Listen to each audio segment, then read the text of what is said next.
ભગવાન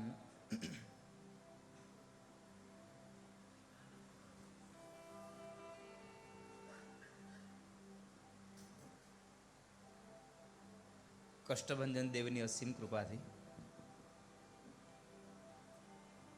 બાલાજી સેવા મંડળ સમાજ તરફથી આયોજિત અને આ આયોજનના પાયાની અંદર જેનો એક વિચાર એટલે બાલાજી મંદિરના કોઠારી સ્વામી અમારે વિવેક સાગરદાસજી સ્વામી, એમના વિચારોને સાર્થક કરવા માટે જેમણે હંમેશના માટે એકબીજાના સહયોગી બન્યા છે એવા આપણું સ્વામિનારાયણ મુખ્ય મંદિર, ભૂપેન્દ્ર રોડ અને આ મંદિરના કોઠારી સ્વામી અમારે શાસ્ત્રી સ્વામી રાધારમણ સ્વામી, આ બંનેની આ મહેનત, આપ તમામ હરિભક્તોની આ જિજ્ઞાસા અને એમાં પણ આજે આ ત્રિદિનાત્મક હનુમંત ચરિત્ર અંતર્ગત આ સત્સંગ અને આ સત્સંગની અંદર સોનામાં સુગંધ ભળે એટલે સરદાર નિવાસી પરમ પૂજ્ય સદગુરુ દેવ એવા અમારે નિત્ય સ્વરૂપદાસજી સ્વામી અને એમના 55 નવદીક્ષિત સંતોની સાથે જેઓને અહીંયા સ્વાગત સભાનું આયોજન થયું. પૂજ્ય સ્વામી, તમામ પૂજનીય સંતો, કારણ કે બધાના નામ દરેક સંતોએ લીધા છે અને મારો વારો 2020માં આવ્યો છે અત્યારે. હા, ભાંગતી રાતે મારો વારો આવ્યો અને પછી ખબર છે આપણે ચોપાટની રમત હોય ને સ્વામી, ભાંગતી રાતે બરાબર પગડું પાકવા જાય અને જ્યારે પગડું પાકવા જાય ને ત્યારે કુકરી ન આવે બરાબર દાણે, એમ ઉતાવળમાં સારી વાતે યાદ ન આવે.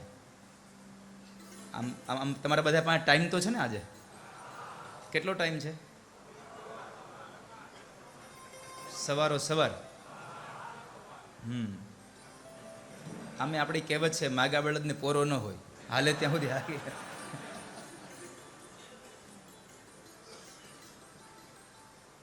પણ પૂજ્ય સ્વામીની હાજરી છે જેનો મારા ઉપર ખૂબ ભાવ.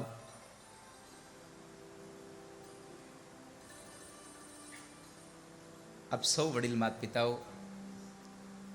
અને લક્ષ ચેનલ અને રાધે રાધેના ઓફિશિયલ ચેનલથી આ કથાનું રસપાન કરતા તમામ ભાવિક ભક્તોનું પૂજ્ય વિવેક સાગરદાસજી સ્વામી અને રાધાવરણ સ્વામી આપ સૌનું હાર્દિક સ્વાગત કરે છે. અને આ તમામ આયોજક પરિવારના અને આ પૂજ્ય સંતોના વ્યાસપીઠ તરફથી તમને બધાઈને જાજા કરીને જય સ્વામિનારાયણ.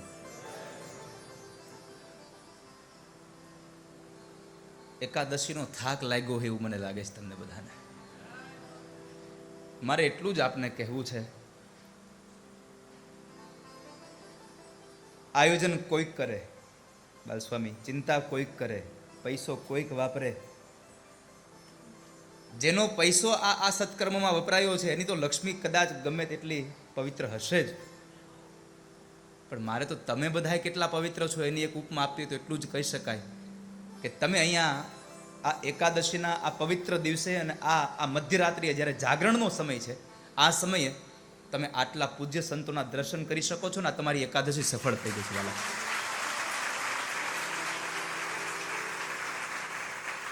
એકાદશી સુધરી ગઈ તમારી.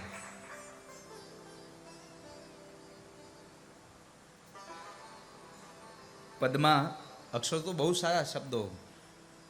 ધન્ય એકાદશી, એકાદશી કરીએ તો વ્રજ સુખ પામીએ. એકાદશી કરો તો વ્રજમાં જવાય. મને કહેવા દો ઉપરનું વ્રજ કેવું હશે ખબર નથી. આ અત્યારે તમે જોવો છો ને, આ તમામ દેવોની સભા ભરીને તમે બેઠા હો ને એવું તમને લાગે વાલા. અહીંયા જ આ વ્રજ છે, અહીંયા જ અક્ષરધામ છે. આ તમે વિચારો, કલ્પના કરો.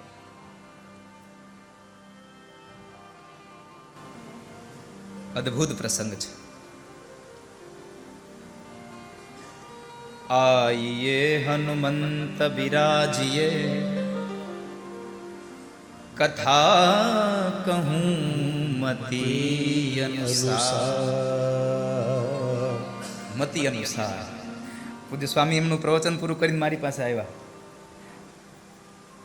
આમાં શું કરવાના છો મને કે? કારણ કે એને ખબર છે હું ભાગવતનો વક્તા, અને મારાથી સ્વામી કહેવાય ગયું વિવેક સ્વામીને. મેં કીધું તમે કયો એ વિશે હાલો આ વખતે. રાધારમણ સ્વામીએ તો મને ગોપી ગીત આપ્યું હતું. મેં કીધું ગોપી ગીત તો કથામાં કરતા જ હોઈએ. ત્યાં વિવેક સ્વામી મને કહે તમે હનુમાનજી ઉપર કંઈક બોલો ને તો અમે આયોજન કરી દઈએ. મેં કીધું હાલો ને એની ઉપર કંઈક કરીએ. હા, બધા ઉપર એ કૃપા કરે છે તો આપણા ઉપર કૃપા થાય એવું આપણે કંઈક કરીએ. એટલે મેં કીધું હનુમાનજી ઉપર 3 દિવસ બોલવાનો કંઈક પ્રયાસ કરીએ. અને દાદાએ કૃપા કરી કે આજ પોતે માધ્યમ બન્યા અને મારી વાણી પવિત્ર કરવાનો અવસર મને બાલાજી દાદાએ આપ્યો છે.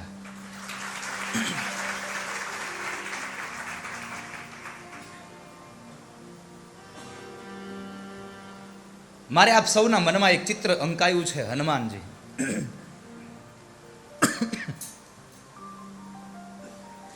સતયુગ, ત્રેતા અને દ્વાપર એના હનુમાનની મારે માત્ર ને માત્ર એક એને માધ્યમ બનાવી. અને એ હનુમાનનું જીવન અને કવન આ કળયુગના આ જીવાત્માને શું ઉપદેશ આપે છે એ મારે સાર્થક કરવું છે.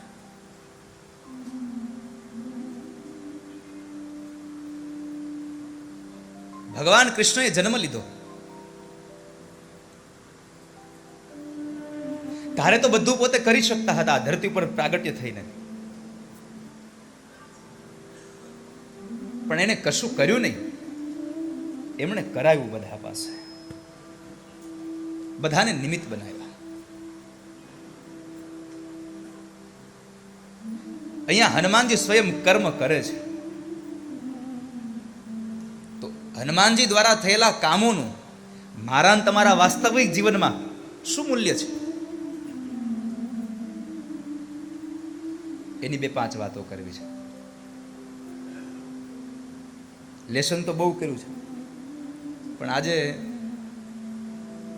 સમયોચિત રોજના માટે 8:30 વાગ્યાથી લઈને 11:30 વાગ્યા સુધીનો આપણો સત્સંગ છે. આપને સૌને કહું છું. અને કાલે તો શનિવાર ને પછી રવિવાર. રોજ 8:30 થી 11:30 વાગ્યાનો સમય છે. આજે પૂજ્ય સંતોના સન્માન અને આ સ્વાગત આશીર્વચન હતા એટલે અત્યારે મારો વારો આવ્યો છે. કાલે 8:30 વાગ્યા મારો વારો આવી જાય. રાધારમણ સ્વામીએ કીધું છે કે આજ અમને બધાને બોલી લેવા દો, કાલથી તમે હુવાંગ માઇક તમારું. તો મેં કીધું તો સારું કે જે લેસન કર્યું છે, જે મેં વાંચ્યું છે, જે મેં ભેગું કર્યું છે એ મારી પાસે જ ન પડ્યું રહે, એ મારે તમારા સુધી પહોંચાડવું છે. સમયોચિત એ શબ્દો મારે તમને આપવા છે.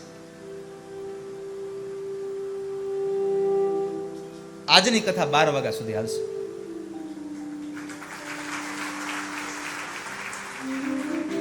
બરાબર ને? અગાઉ જાહેર કરી દેવું સારું. સ્વામી મને કહ્યું મારે 11 વાગે જવું છે, પણ હજી તો મારું અહીં હેન્ડલ ચાલુ નથી. હા ગુરુ, મારું આ હેન્ડલ ચાલુ નથી થયું. આમ અમારે બેને ખૂબ આત્મીયતાનો રિવાજ છે, પણ ક્યારેક હું એને ગુરુ કહું તો હાલે, ક્યારેક સ્વામી કહું તો હાલે, ને ક્યારેક મારો હાથ પકડીને બેહે તો જે કંઈ બોલવું એ બોલવાનું, એ સ્વીકાર મારો. આટલો મારો આત્મીયતાનો નાતો પૂજ્ય સ્વામી સાથે.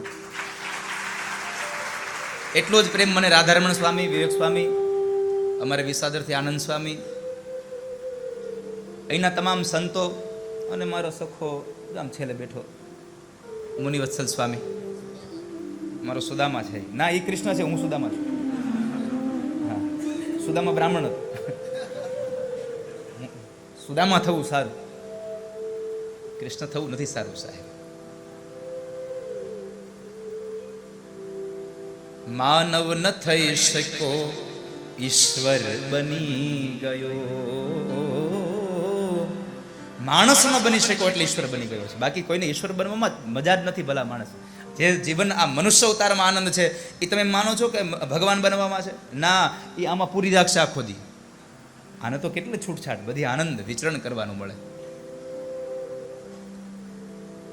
તો હનુમાનજીનું આ પ્રાગટ્ય આપણા મનમાં જે એક છબી ચિતરાઈ ગઈ છે કે સ્વામી હનુમાન આવે શબ્દ એટલે શું આવે? વાનરનું મુખ મારીને તમારી સામે આવે.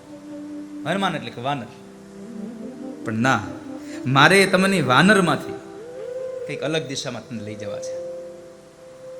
અને સત્સંગનો ઈ તો પ્રભાવ છે. તમારી ધારણાઓમાંથી તમારી અંદર સત્યની પ્રતીતિ કરાવે એ આ સત્સંગ છે. બાકી આપણે ધારી તો બધું લીધું જ હોય. હનુમાનજીની કથાની વાત આવે એટલે આપણે ટીવી સિરિયલોમાં બધું જોયું હોય કે હનુમાનજી ઉડીને આમ લંકામાં જાય છે અને પછી ત્યાં બધું આમ લંકાને ખેદાન મેદાન કરે છે ને આવું બધું આ બધું આપણા માનસ પટલ છે જ. પણ એનું જવા પાછળનું કારણ શું? હનુમાનજી જે કર્મો કર્યા છે, જે ક્રિયાઓ કરી, જે લીલાઓ કરી છે, એની પાછળનું કર્મ શું? અને એ કર્મને આધ્યાત્મિક રીતે પણ મારા ને તમારા જીવનમાં એનો ક્યાં સ્પર્શ થાય છે એની કથા કરવી છે મારે આપણે. સૌથી પ્રથમ તો સત્સંગ છે. સ્વામીએ બહુ સુંદર વાત કરી કે તમે સત્સંગમાં જાજો. અને સત્સંગમાં જવા કરતા પણ એક દ્રષ્ટાંત પૂરું પાડ્યું એણે, પેલું જલેબી વાળું. જૂના આથામાં નવો આથો ભળે તો જલેબી બને. સ્વામીએ તો એમની વાતથી એમણે ખૂબ તત્વચિંતન આપ્યું આપને. પણ એમાં મારી એક વાક્ય ઉમેર્યું તો તમને એટલું જ કહું, મૂળ આથો આ છે, આ તો નવો આથો છે, આના પછી બીજો નવો આથો થશે, પણ આ આથો જો આમાં ભળી જાય ને તો સાહેબ જલેબી બની જાય, મીઠાશ આવી જાય જિંદગીમાં. આથો પીવો ને તમે તો એની મીઠાશ ન હોય, પણ એને તળી અને પછી એને ખાંડની ચાસણીમાં નાખો. આ ખાંડની ચાસણી શું? આ આથાને તળો આવા સંતોના તાપથી અને સત્સંગ રૂપી ચાસણીમાં નાખો ને તો આ જીવન તમારું જલેબી જેવું મીઠું બનશે વાલા, મીઠું બનશે. અને હું તો બહુ ભાગ્યશાળી મારી જાતને સમજુ છું. આટલા સંતોના તમે દર્શન કરો છો, પણ આજે 55 નવ દીક્ષિત સંતોએ જ્યારે દીક્ષા લીધી ને એનો સાક્ષી પણ હું બનવાનો મને ભગવાને સાંપ્રત સમય આપ્યો હતો. એ સૌભાગ્ય મને આપ્યું ભગવાને. પૂજ્ય સ્વામીનો પ્રેમ. અને જ્યારે સ્વામી તમને ત્યારે વાત તમે સાંભળી હતી, મેં સ્વામી યારે કરાર કર્યો હતો. મેં કીધું સ્વામિનારાયણ સંપ્રદાય સાથે આટલો જોડાયેલો છું, તમને બધી વાત સાચી, પણ મેં વડતાલ કોઈ દી હજી દર્શન નથી કર્યા.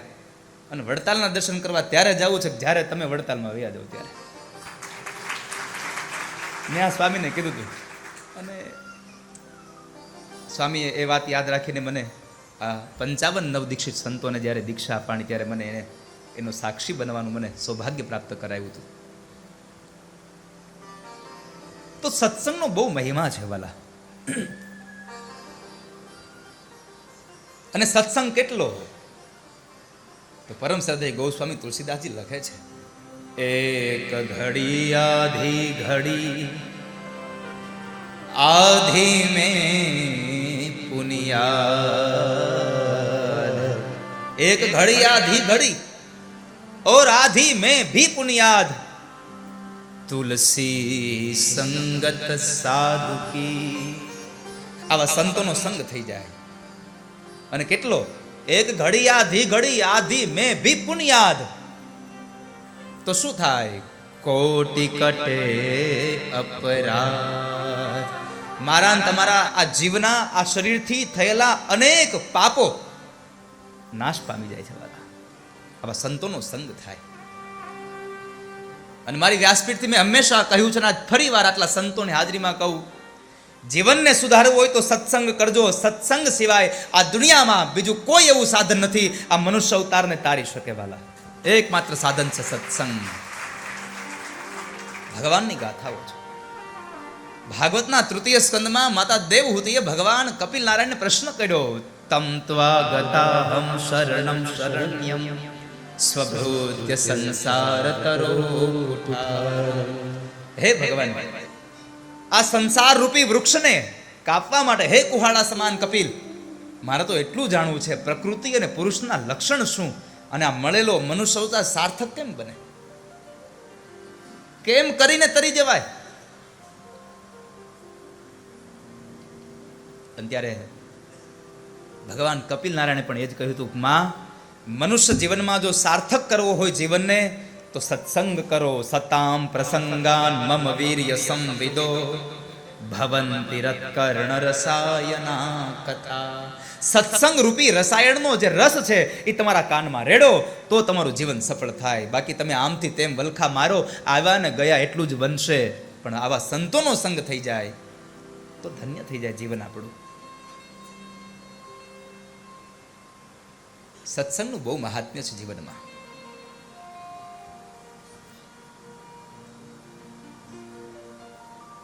સત્સંગથી શું મળે? તો પણ રામચરિત માનસ એમ કહે છે, બિનુ સત્સંગ વિવેક ન હોય. બિનુ સત્સંગ વિવેક ન હોય. જ્યાં સુધી તમે સત્સંગમાં ન આવો ત્યાં સુધી તમારી આ ધૂંધુલી રૂપી બુદ્ધિને વિવેક રૂપી પુત્રનો જન્મ ન થાય. અને જ્યાં સુધી વિવેક રૂપી પુત્રનો જન્મ ન થાય ત્યાં સુધી આ બુદ્ધિ રૂપી ધૂંધલીના પતિ આત્મદેવને જિંદગીમાં કોઈ શાંતિની અનુભૂતિ ન થાય વાલા. જ્યાં સુધી વિવેક ન જન્મે આત્માને શાંતિ ન મળે વાલા. આ સત્સંગનો બહુ મોટો મહિમા છે. હું તમને એટલું જ કહું, આ સત્સંગનો મહિમા ન હોત તો તમે આ અડધી રાતે અહીંયા બેઠા હો ન બેઠા હો, ઘરમાં એને ટીવી ન જોવો રિમોટ લઈને. આમ શું કામ બેસો છો? આ સત્સંગનો મહિમા છે.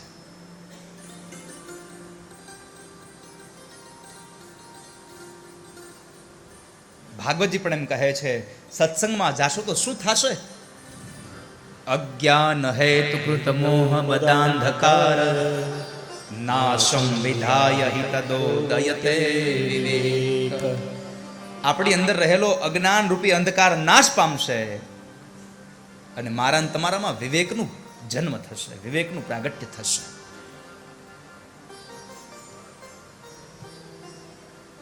વિવેકને જન્મ આપવો હોય તો સત્સંગનો આશ્રય લેજો. અને આ દુનિયામાં સત્સંગનું જેટલું પુણ્ય મળે છે એટલું પુણ્ય તમે બીજે ગમે ત્યાં જાઓ, બીજું ગમે તે કર્મ કરો, ફળ નહીં મળે.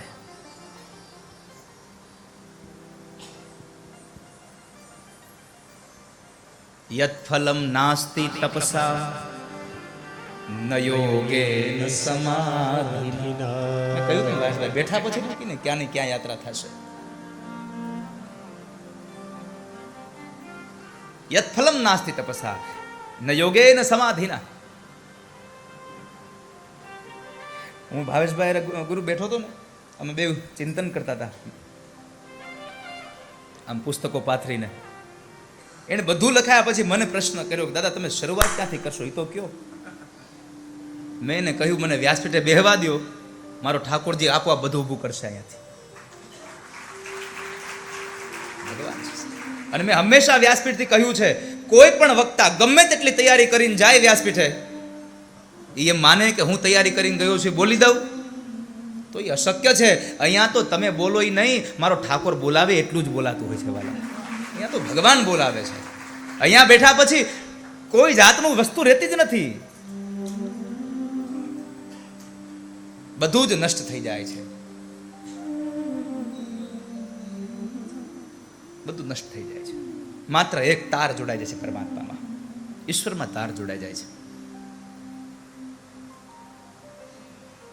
કારણ અહીંયા ભગવાન એટલા માટે બોલાવે છે કે અહીંયા સ્વ કલ્યાણની કથા નથી. આ મારા એક માટેની કલ્યાણની કથા નથી. હું ગાઈ રહ્યો છું, પરમાત્માએ મને જે માધ્યમ આપ્યું છે, પરમાત્માએ મને નિમિત્ત બનાવ્યો છે, મારી વાણી દ્વારા જે શબ્દો નીકળે છે એના દ્વારા આ તમામનું કલ્યાણ થાય છે. એટલા માટે પરમાત્મા બોલાવે છે. જ્યારે પોતાના કલ્યાણની ભાવના જાગે ભગવાન મૌન કરી દે છે વાલા, બધું જ નષ્ટ કરી નાખે, પણ સ્વકલ્યાણ નહીં. આ તો જગત કલ્યાણની કથા છે વાલા. પરમાત્માની કથા બધાનું કલ્યાણ કરે. એટલે તો મેં વારંવાર કહ્યું છે કે તમે જ્યારે કથામાં આવો, તમે જ્યારે સત્સંગમાં જાઓ, મંદિરે જાઓ, ત્યારે તમે એકલા ન જશો, કોઈકને સાથે લઈને જાવા. પોતાના માટે મંદિરે જાય અને પોતાનું જ કલ્યાણ કરે એ વૈષ્ણવ નથી, નથી ને નથી. અમારી ભાષામાં યાદ રાખજો, પોતાનું કલ્યાણ કરે, ભગવાનનું ચિંતન કરે, એ એકલો વૈષ્ણવ નથી. પણ તુજ સંગમાં જો કોઈ વૈષ્ણવ થયો તો તું સાચો વૈષ્ણવ માણ રે. તારા સંગમાં જો કોઈ વૈષ્ણવ થાય છે તો તું તારી જાતને વૈષ્ણવ માન. બાકી પોતાના માટે તો કૂતરા હોતે કામ કરે છે, પોતાના માટે નહીં, સ્વકલ્યાણની ભાવનાથી નહીં, જગત કલ્યાણની ભાવનાથી માણસ તપ કરે, જગત કલ્યાણની ભાવનાથી પરમાત્માનું સ્તવન કરે, બધાનું કલ્યાણ થાય, મારું એકનું નહીં. સત્સંગનો કેટલો મહિમા છે. અને જ્યાં સુધી તમને બધાને પ્રમાણ ન મળે ને ત્યાં સુધી તમે ભરોસો કરો એવા છો નહીં. જ્યાં સુધી તમને સાબિતી ન મળે ત્યાં સુધી તમે ભરોસો ન કરો. હું તમને સાબિતી આપું સત્સંગનો કેટલો પ્રભાવ છે. ભાગવત તો એમ કહે છે કે યત ફલમ નાસ્તિ તપસા ન યોગેન સમાધિના. તમે તપ કરો, સમાધિમાં બેસો, ધ્યાન ધરો, જેટલું ફળ મળે છે એટલું જ ફળ. યત ફલમ નાસ્તિ તપસા ન યોગેન સમાધિના તત્ફલમ લભતે સમ્યક કલો કેશવ કીર્તનાદ. આ કળયુગમાં માત્ર કેશવનું કીર્તન કરો, સત્સંગ કરો, અને સત્સંગથી તમે પાર થઈ જાઓ છો. કેટલા પાપો કર્યા હોય જીવાત્માએ, પણ એક ક્ષણિકનો સત્સંગ લાગી જાય. પણ સત્સંગ થાય ક્યારે ખબર છે? જ્યારે જિંદગીમાં ભય આવે ને ત્યારે સત્સંગ થાય. મંદિર સાંભળે ક્યારે? જ્યારે આપણી માથે દુઃખ આવી પડે ને ત્યારે. અને ભયમાં બીજું કોઈ યાદ ન આવે ભગવાન સિવાય. કારણ કે ત્યારે ખબર હોય કે હવે એના સિવાય આપણો ઉદ્ધાર જ નથી. પણ એક સત્પુરુષનો સંગ થઈ જાય, જીવન ધન્ય બની જાય.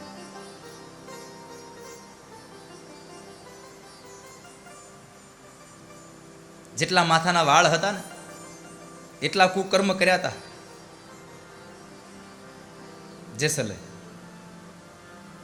પણ એક ક્ષણિક માત્ર એક તોરાદીનો સંગ થયો અને આખું જીવન પરિવર્તિત થઈ ગયું. કારણ નકર પાપ તો કર્યા જ હતા, પણ સંગ કોનો થયો? સારાનો સંગ થાય તો જીવન સુધરી જાય. વાલા, સારાનો સંગ થાય, કોઈ જીવનમાં કોઈ સારો સદગુરુ મળી જાય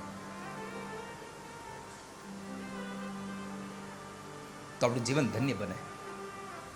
તો સત્સંગનો મહિમા કેટલો છે એનું પ્રમાણભૂત તમને એક કથા કહું તો તમને એમ થશે કે હવે સત્સંગમાં જવું જોઈએ. જ્યાં સુધી અમારે ભક્તિ સ્વામીએ તમને એમ ન કીધું હોત કે તમે કથા પૂરી થાય ત્યાં સુધી બેસજો, આઈસ્ક્રીમ આવે છે, તો હું માનું ત્યાં સુધી હજી ઘણા લોકોએ નક્કી કર્યું કે આપણે આ સ્વામીનું સત્સંગ પૂરો થાય ને એટલે આપણે નીકળવું છે. બાકી જિજ્ઞાસા તો આપણે કેટલી વાર સાંભળ્યા છે, રોજ ઉભા હોય લક્ષમાં. મેન સ્વામી એક દી આપણે વાત નથી, સ્વામી ન હોય તો હું ન હોય તો સ્વામી.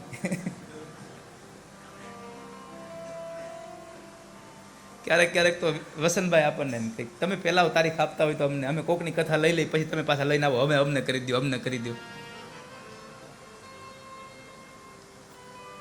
પણ સત્સંગનો મહિમા કેટલો છે બાપ. એકવાર વશિષ્ઠ મહારાજ વિશ્વામિત્ર મુનિના આશ્રમે જાય છે. વિશ્વામિત્ર મહારાજે એમનું ખૂબ આગતા સ્વાગતા કરી,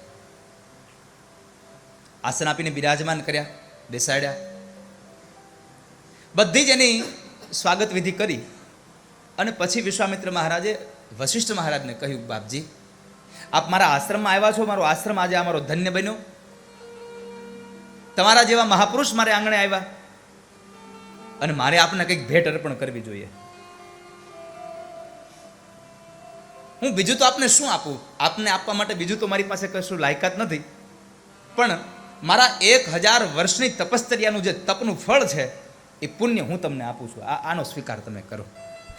કેટલું તપ આપ્યું, કેટલું પુણ્ય? જરાક ધ્યાન દઈને સાંભળજો.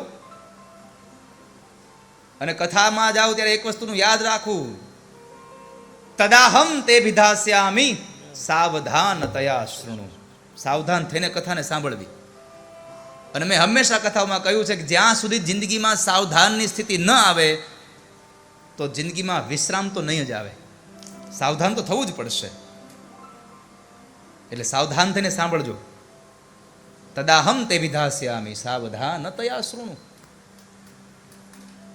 બાપજી, હું આપને શું આપી શકું બીજું? તો મારી પાસે 1000 વર્ષની તપશ્ચર્યાનું પુણ્ય પડ્યું છે. આ પુણ્ય હું તમને સમર્પિત કરું એનો સ્વીકાર કરો. વશિષ્ઠ મહારાજે સ્વીકાર કર્યો. વાતને ઘણો સમય વ્યતીત થઈ ગયો, પસાર થઈ ગયો. વિશ્વામિત્ર મહારાજને થયું કે લાવને હું હવે વશિષ્ઠ મહારાજને ત્યાં જાઉં, એને મળી આવું. ઘણો સમય વ્યતીત થઈ ગયો છે. એટલે વિશ્વામિત્ર મહારાજ વશિષ્ઠ મુનિના આશ્રમમાં આવે છે. હવે રાધારમણ સ્વામી અને વિવેક સ્વામી સરદાર જાય અને ન્યાય એનું ઉચિત સ્વાગત થાય, સન્માન થાય. તો પૂજ્ય નિત્યસુર સ્વામી અને અહીંયા આવે તો સામે કરવું જ રહ્યું, આટલું કરવું જ પડે એમ. એટલે વશિષ્ઠ મહારાજે વિચાર્યું કે હું ગયો ત્યારે વિશ્વામિત્ર મહારાજે મારું એકદમ આગતા સ્વાગતા કરી હતી, તો હવે મારી ફરજ છે હું એને સ્વાગત કરું. અને સ્વાગત કર્યું. હવે વિશ્વામિત્ર મહારાજે 1000 વર્ષની તપશ્ચર્યાનું પુણ્ય વશિષ્ઠ મહારાજને આપ્યું હતું, એટલે આને કંઈક આપવું તો પડે. પણ વશિષ્ઠ મહારાજે કહ્યું, બાપજી, બીજું તો મારી પાસે કાંઈ નથી. તમે તો મને 1000 વર્ષની તપશ્ચર્યાનું ફળ આપ્યું, પણ મારી પાસે એટલું બધું નથી. હું તમને મારા એક ક્ષણના સત્સંગનું પુણ્ય આપું છું, બીજું કંઈ નહીં આપું. મારો એક ક્ષણ કરેલો સત્સંગ જે છે એનું પુણ્ય તમને આપું છું. હવે કોઈક આપે એટલે આપણે મોઢું તો ન બગાડાય કે હવે આટલું હાવ, મેં 1000 વર્ષની તપશ્ચર્યા આપી દીધી અને તમે એક ક્ષણિકનો સત્સંગ. ગમ્યું નહીં વિશ્વામિત્ર મહારાજને, પણ હવે કહેવાય નહીં, વાંધો ન ઉપાડાય, સ્વીકાર લીધું. પણ તમારા અંદર જે વિચારો ચાલુ થાય ને એની આકૃતિ તમારા ચહેરા ઉપર આવી જાય. હા, તમે કદાચ આમ તમને ન ગમતું કાર્ય થયું હોય તો તમારી અંદર જે બળાપો હોય ને એનું ચિત્ર તમારા ચહેરા ઉપર આવીને ઊભું રહી ગયું. ભલે તમારી આંખોમાંથી તમે તમારી જીભથી કહો કે ન કહો, પણ તમારો ચહેરો કહી દેતો હોય છે. એટલે વશિષ્ઠ મહારાજ સમજી ગયા કે વિશ્વામિત્ર મહારાજને આ વાત ગમી નથી. એટલે વશિષ્ઠ મહારાજે કહ્યું સામે ચાલી, બાપજી, કદાચ મારા ક્ષણિક એક ક્ષણના સત્સંગનો મહિમા તમે ઓળખી નથી શક્યા. એટલે તમારા 1000 વર્ષના તપના પુણ્ય સામે તમને મારું ક્ષણિક આ સત્સંગનું પુણ્ય ઓછું લાગે છે.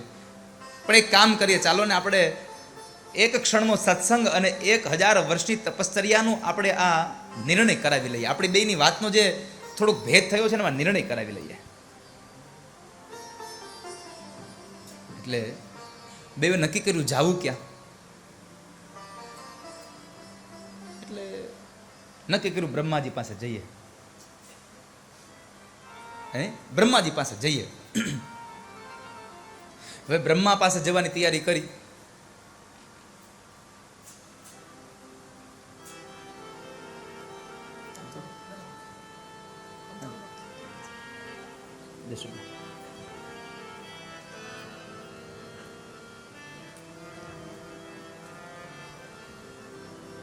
બ્રહ્માજી પાસે જવાની તૈયારી કરી.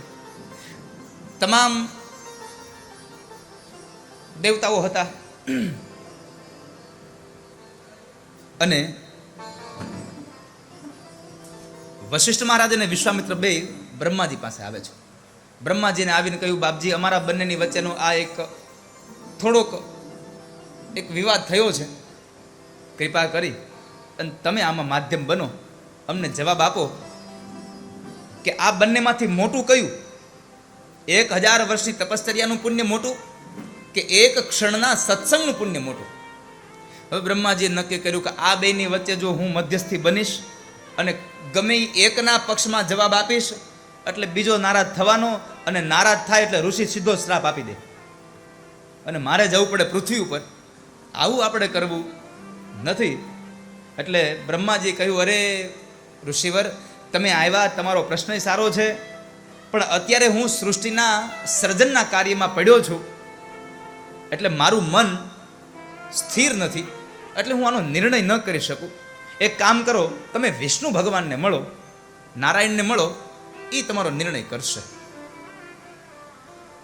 બે ઋષિવર નીકળ્યા અને ગયા ભગવાન નારાયણ પાસે.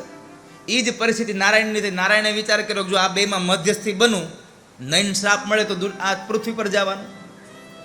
એટલે એણે બુદ્ધિનો ઉપયોગ કર્યો. ભગવાન ઋષિવર આપ આવ્યા છો, પણ આ તમારી આ તપની બાબતમાં, સત્સંગની બાબતમાં હું શું નિર્ણય કરી શકું? કારણ કે મેં કોઈ દી તપ કર્યું નથી, તો તપની હું વ્યાખ્યા છે એ મને ખબર ન હોય, તો હું શું આનો નિર્ણય કરવાનો હતો? એક કામ કરો, જે તપ કરે છે ને એની પાસે જાઓ, શિવજી પાસે. એણે વળાવ્યા કૈલાસમાં. કૈલાસમાં એવા ભગવાન શિવને પોતાનો પ્રશ્ન રજૂ કર્યો. શિવજીએ વિચાર કર્યો કે આમાં આપણે મધ્યસ્થી બનાય નહીં, હવે કરવું શું? કાંઈક તો જવાબ દેવો પડશે ને. એટલે શિવજીએ કહ્યું કે બાપજી, મેં તપ મેં કર્યું છે એ બરાબર છે, તમે મારી પાસે આવ્યા છો, પણ મને સત્સંગનો કોઈ અનુભવ નથી. તમે એક કામ કરો, જે સત્સંગ કરાવે છે એની પાસે તમે જાઓ. શેષ નારાયણ સત્સંગ અનેક ઋષિમુનિઓને કરાવે છે, તમે શેષની પાસે જાઓ. બે ઋષિવર શેષનાગ પાસે આવે છે અને પોતાનો પ્રશ્ન રજૂ કર્યો. એટલે શેષનાગે વિચાર કર્યો કે હવે આનો જવાબ દેવો કેમ? એણે કહ્યું કે તમારા બેનો જવાબ મારી પાસે છે, પણ તમારા બેનો પ્રશ્નનો જવાબ દેવા માટે મારે થોડુંક હળવું થવું પડે. અને કેટલા વર્ષોથી મારા મસ્તક ઉપર આ પૃથ્વી છે. જો તમે બેમાંથી એક ઘડીક આ પૃથ્વીને ઉપાડી રાખો ને, તો હું એટલી વાર આમ આમ આમ હળવો થઈ જાઉં અને હું તમારા બેને આ પ્રશ્નનો નિરાકરણ લાવી દઉં, હમણાં જવાબ આપી દઉં, પણ મને આ પૃથ્વી કોક લઈ લો. એટલે વિશ્વામિત્ર મહારાજે તરત આમ પાણીની અંજલિ ભરી હાથમાં અને કહ્યું કે શેષનાગના માથા ઉપરની આ પૃથ્વી, એને હું 1000 વર્ષની તપશ્ચર્યાનું પુણ્ય અર્પણ કરું છું અને થોડીક વાર માટે નિરાધાર ઊભી રહે. સંકલ્પ કર્યો, જળ મૂકી દીધું, ઘણી વાર થઈ ગઈ, પણ પૃથ્વીમાં હાલક ડોલક કાંઈ થયું નહીં, કશું ન થયું. વિશ્વામિત્ર મહારાજનો કાર્યક્રમ પૂરો થયો. વશિષ્ઠ મહારાજને કહ્યું, બાપજી હવે તમે કંઈક કરો, ઉપાડી શકતા હો તો. વશિષ્ઠ મહારાજે કહ્યું કે આ પૃથ્વી જો નિરાધાર ક્ષણિક ઊભી રહેતી હોય, તો હું મારો એક ક્ષણનો જે સત્સંગ છે એ સત્સંગનું પુણ્ય હું એને અર્પણ કરવા માટે તૈયાર છું. આટલું જ કહ્યું ને તો ખરેખર શેષના માથા પરથી પૃથ્વી નિરાધાર ઊભી રહેવા માટે તૈયાર થઈ ગઈ. આનાથી વિશેષ મારે તમને બીજું પ્રમાણ શું આપવું?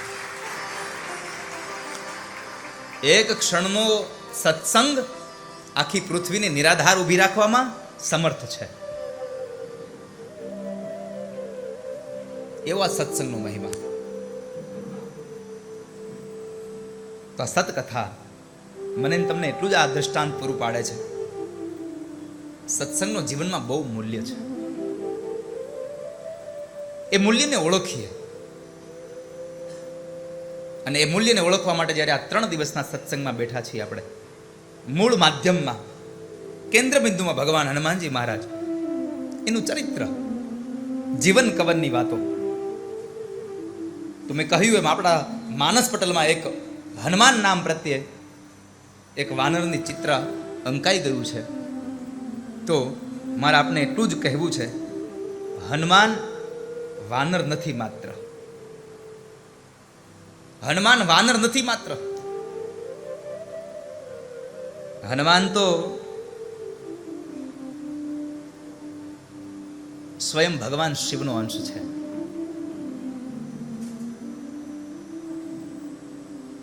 હનુમાનજીના અનેક નામો છે, પણ એમાં પહેલા મારે હનુમાન શબ્દ, હનુમાન તો શિવ પુરાણમાં એક એનો જવાબ આપ્યો.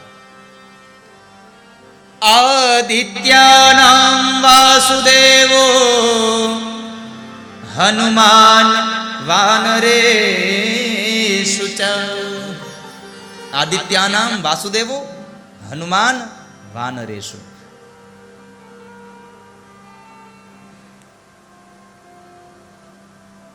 વાનરોમાં હું હનુમાન છું. સ્કંદ પુરાણ પણ એક પૂર્ણ કરે છે અહીંયા કે હનુમાનજી માત્ર વાનર નહીં, શિવજીનો 11મો અવતાર છે. 11મો રુદ્ર છે હનુમાન. યો વૈચેકાદશો રુદ્રો હનુમાનસ મહાકપી. શંકરનો 11મો અવતાર રુદ્ર અવતાર એટલે હનુમાનજી છે. આદિત્યમાં વાસુદેવ અને વાનરોમાં હું હનુમાન છું. આ શિવ પુરાણ. અને અહીંયા 11મો રુદ્ર હું છું, સ્કંદ પુરાણ. આ બે પ્રાપ્તિઓ અહીંયા આપી છે. તો એ હનુમાનજી મહારાજની ઉપાસના, એ હનુમાનજીની આપણે આ કથા, એને માધ્યમ બનાવીને આ થોડીક સત્સંગની આ ગાથા. બાલાજી દાદાના તમે દર્શન કરતા હોય, આપણે ભગવાન પાસે શું કામ જઈએ ખબર છે? એક જ વસ્તુ કરવા જઈએ, કંઈકનું કંઈક માગવા. મને આ આપજો, મને તે આપજો, મારે આ જોઈ છે, મારું આમ કરજો. ક્યારે ભગવાન પોતે પ્રત્યક્ષ નથી આવવાના કામ કરવા માટે. મને સંતો અનેક વખત પ્રશ્ન થાય કે બધા લોકો ભગવાન પાસે જઈને એમ કહે કે મને આમ કરો. દુકાનદાર હોય તો ભગવાન એમ કહે આજ મારો ધંધો હારો હકાવજો. હે ભગવાન તમે મારો ધંધો વેપાર હારો કરાવજો. તો કોઈ દી શું ભગવાન ક્યારે આપણી દુકાનો પર પોતે ખરીદી કરવા આવવાના છે? કેટલા લોકોએ ભગવાનને જોયા છે? જરા હાથ ઊંચો કરવામાંથી કોઈ ભગવાનને જોયા છે?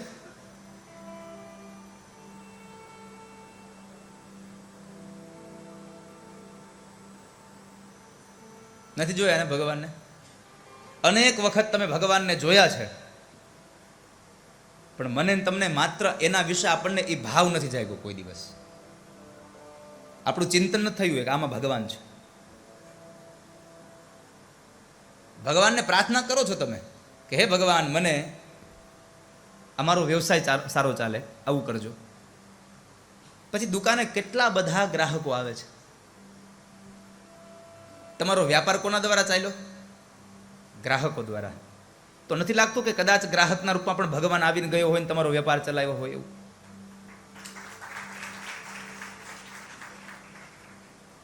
મારે આપણે એટલું જ કહેવું છે, જીવનમાં ભગવાન કોણ? તમારી જિંદગીમાં કોઈ પણ વિપત્તિનો કાળ આવે અને એ વિપત્તિના કાળમાં તમને જે કોઈ વ્યક્તિ આ દુનિયાનો મદદગાર થાય છે ને, એ તમારા માટે ભગવાન છે. આનાથી વિશેષ બીજું કોઈ છે જ નહીં આપણા માટે. અને કદાચ તમે ફસાણા હો.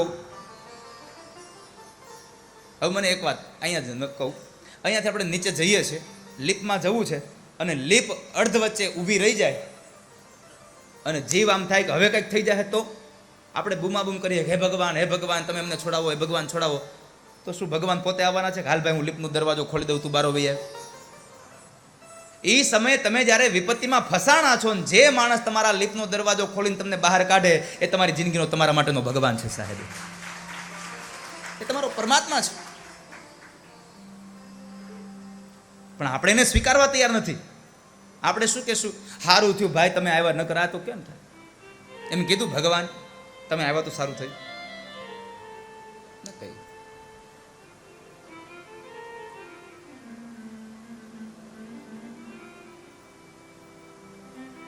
તો અહીંયા પરમાત્મા પાસે આપણે માંગવા જતા હોઈએ છીએ. અને ભગવાન આપણને જે કાંઈ માગીએ, જે કાંઈ પરમાત્માની આપણે ભક્તિ કરીએ એમાંથી કંઈ મળે છે ને, એમાં જો મહદઅંશે કોઈ કામ કરતું હોય તો આપણી એ મૂર્તિ પ્રત્યેની શ્રદ્ધા આપણું કામ કરે છે. ભગવાન પ્રત્યેની શ્રદ્ધા મારું તમારું મૂળ કામ કરે છે. બાકી શ્રદ્ધા વગરના તમે સોનાની મૂર્તિ સામે બેહો તો એ કામ ન થાય. અને શ્રદ્ધા હોય તો ખેતરના શેઢા ઉપર એક પથ્થરને સિંદૂર લગાડીને હનુમાન બનાવ્યા હોય, એમાં શ્રદ્ધા રાખો તો એ પણ પથ્થર કામ કરી જાય. કારણ શ્રદ્ધા તમારું કામ કરે છે, અન્યત્ર કોઈ કામ ન કરે. તો એ શ્રદ્ધાથી પરમાત્મા તમારું કાર્યને પાર પાડે છે. પણ મારી તમારી શ્રદ્ધા હોવી જોઈએ. ભાગવતના 7મા સ્કંદમાં શ્રદ્ધા બતાવી પ્રહલાદની. હિરણ્યકશ્યપ પ્રશ્ન કર્યો, પ્રહલાદ આ પથ્થરમાં તારો નારાયણ છે? અને પ્રહલાદે કહ્યું શ્રદ્ધાથી, હા પિતાશ્રી મારો નારાયણ આ પથ્થરમાં છે, આ સ્તંભમાં છે. એની શ્રદ્ધાના ભાવ રૂપે પરમાત્માને સ્તંભમાંથી પ્રગટ થવું પડ્યું છે. તમારી શ્રદ્ધા એટલી પ્રબળ બની જાય ને કે પરમાત્માને પ્રગટ થવું પડે. પણ આપણી શ્રદ્ધા ક્યાં સુધી હોય? ક્યારેક ક્યારેક તો આપણું વાહન કિનારે આવીને ડૂબી જાય. આપણી જિંદગીના કોઈ એવા વિપત્તિના કાળમાં ભગવાન ઉપર એટલો ભરોસો રાખ્યો હોય કે બરાબર ભગવાન આવતા જ હોય આપણને છોડાવવા માટે, અને જ્યાં ભગવાન આપણી નજીક પહોંચે ને, આ કથા મંડપમાં તમે બેઠા બેઠા ભગવાનને એટલા આમ શ્રદ્ધાથી યાદ કરો કે ભગવાનને એમ થાય કે હાલ વયો જ જાઓ, આનું કામ પાર પાડી દઉં. પણ જ્યાં ભગવાન નીચેથી પેલો દાદરો ચડવાનું ચાલુ કરે ને, ત્યાં જેમ જેમ ભગવાન ઉપર આવતા જાય એમ એમ આપણી શ્રદ્ધા ઓછી થતી જાય. એટલે પછી પરમાત્મા પાછા નીચે ઉતરી જાય. હવે આને ક્યાં મારી જરૂર છે? મારી તમારી શ્રદ્ધા ભગવાનમાં કામ કરે છે. હું વાત કરતો હતો ભાઈ સાથે કે તમે રોજ નિત્ય ભગવાન લક્ષ્મીનારાયણ દેવના દર્શન કરવા આવતા હશો, બાલાજી દાદાના દર્શન કરવા જતા હશો. રોજ મૂર્તિમાં તમે કંઈક આમ નિહાળો છો, નિત્ય શૃંગાર નિહાળો છો. મૂર્તિ એની જ છે. એ મૂર્તિ ફળ ક્યારે આપે તમને? એના માટેની ત્રણ વાતો બહુ મહત્વની છે. ત્રણ બાબતો બહુ મહત્વની છે. એ મૂર્તિ ક્યારે ફળ આપે તો કહે છે કે એ મૂર્તિના જેટલા લોકો દર્શન કરવા આવે છે, એ દર્શન કરવા આવનાર લોકોની શ્રદ્ધામાં, દર્શન જે શ્રદ્ધાપૂર્વક જે દર્શન કરનાર ભક્તજનો છે એની સંખ્યા કેટલી છે, એક પાસો એ મહત્વનો છે.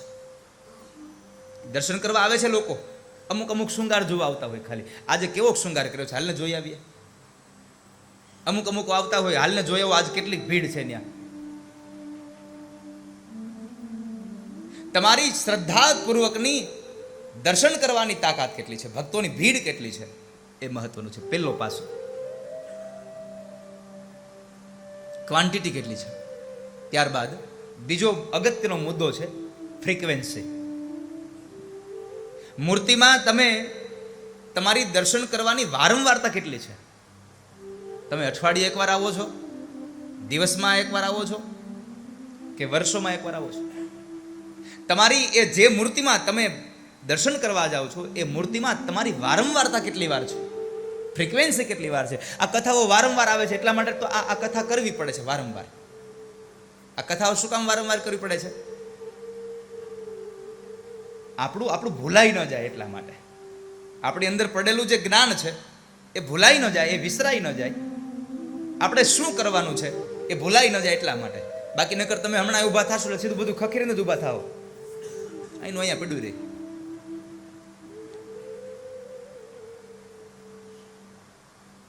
દર્શન કરવાની જે ફ્રીક્વન્સી છે, વારંવારતા છે, એ મૂર્તિનું પરિણામ આપણને આપવા માટે બીજો પાસો છે. અને છેલ્લો ત્રીજો પાસો, તમે દર્શન કરવાના સમયની લંબાઈ કેટલી છે. તમને દર્શન કરવા સમય તમારી આંખ ભગવાનની મૂર્તિ ઉપર કેટલો સમય, લાંબો સમય ટકી છે, એ બહુ મહત્વનું છે. નહીં તો આપણે ભીડ હોય એટલે શું થાય, આમ લાઈનમાં આવ્યા નથી ને અહીંયા હજી આપણા હાથ જોડા જાય ને આ હાથ પકડીને કાઢી નાખે બહાર. તમને મૂર્તિ સામું જોવા પણ હજી મળે ન મળે. જેટલી તમને સમયની મર્યાદા વધારે મળશે એટલી તમારી શ્રદ્ધા વધારે પ્રબળ થશે મૂર્તિમાં, તમારો ભાવ વધારે જાગશે. એટલે મારો કહેવાનો ભાવાર્થ એ છે, જ્યારે મંદિરમાં જાવ ને ત્યારે આમ હાલો જતા જઈ, કહેવા પૂરતું મંદિરે ન જવું. ત્યાં જઈ થોડીક વાર ભગવાનની મૂર્તિને નિહાળવી, ભગવાનની મૂર્તિમાં ભગવાનને જોવા, પરમાત્માનું દર્શન કરવું. આ ત્રણ બાબતો અત્યંત જરૂરી છે. મૂર્તિમાં તમારી શ્રદ્ધાપૂર્વકનું દર્શન, મૂર્તિમાં વારંવારતા, અને છેલ્લે એ સમયની લંબાઈ. આ ત્રણ વસ્તુ જ્યારે તમારો સમન્વય થાય ત્યારે પથ્થરની મૂર્તિમાં તમને પરમાત્મા દેખાવાનું ચાલુ થાય. એમને પરમાત્મા ન દેખાય. તો તમે રોજ બાલાજી દાદાના મંદિરે આવો છો અને એ જ હનુમાન ચરિત્રની ગાથા, મારે આજ હનુમાન જન્મની કથા કરવી છે આપને. સમય બહુ ઓછો છે. મારે તો તમને આજના મંગલાચરણ ઉપર તમને કંઈક કહેવું હતું મારે. મનોજવમ મારુતતુલ્ય વેગમ જીતેન્દ્રિયમ બુદ્ધિમતામ વરિષ્ઠમ. મનોજવમ મારુતતુલ્ય, જીતેન્દ્રિય, બુદ્ધિમતામ વરિષ્ઠમ. આ ચાર શબ્દો પર તો હજી હું 4 દિવસ બોલવાની તૈયારી કરતો હતો. એક દિવસ તો વયો ગયો સ્વામી.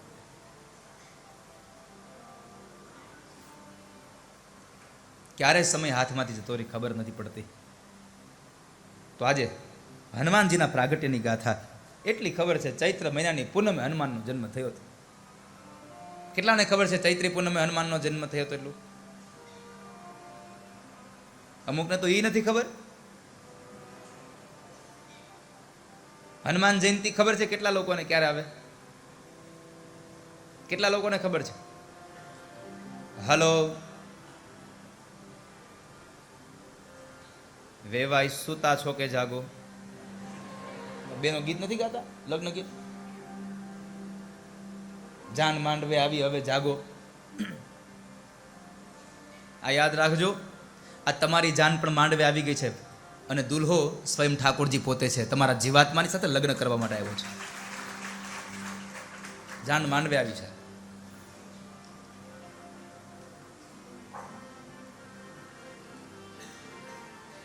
ચૈત્ર મહિનાની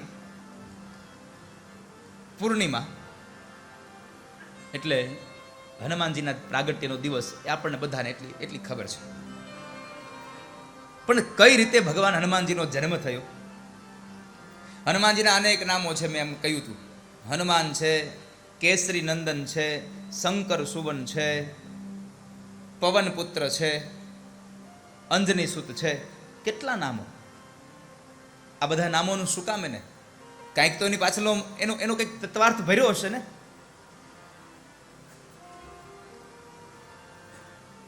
પવન પુત્ર નામ પવન સુત નામ થયું, પવન પુત્ર નામ થયું, શું કામે? તો એની વિસ્તારથી આપણે કથા કહું. હનુમાનજીના પ્રાગટ્યનો કથા. એક વખતના સમયે, આમ તો જો કે ઘણા મતો છે, ચૈત્ર સુદ 11ના દિવસે પણ એક રામાયણમાં લખ્યું છે કે ચૈત્ર સુદ 11ના દિવસે ભગવાન હનુમાનજી મહારાજનું પ્રાગટ્ય થયું છે. આસો વદ 14ના દિવસે પણ હનુમાનજીનું પ્રાગટ્ય થયું છે. આવા ઘણા બધા મત મતાંતરો છે. પણ એ મત મતાંતરોને એક બાજુ રાખીને મૂળ કેન્દ્રમાં શું છે એ વાત આપને કહું. એક વખતના સમયે સ્વર્ગની અંદર એક પુંજીક સ્થલા નામની એક અપ્સરા, અને અતિ રૂપવાન હતી, સૌંદર્ય સભર હતી એ અપ્સરા. અને એમાં બરાબર ઇન્દ્રની સભા ભરાણી, અને ઇન્દ્રની સભામાં બે ઋષિઓનું નામ અલગ અલગ જગ્યાએ આપ્યું છે. એમાં એક દુર્વાસા ઋષિ બેઠા છે.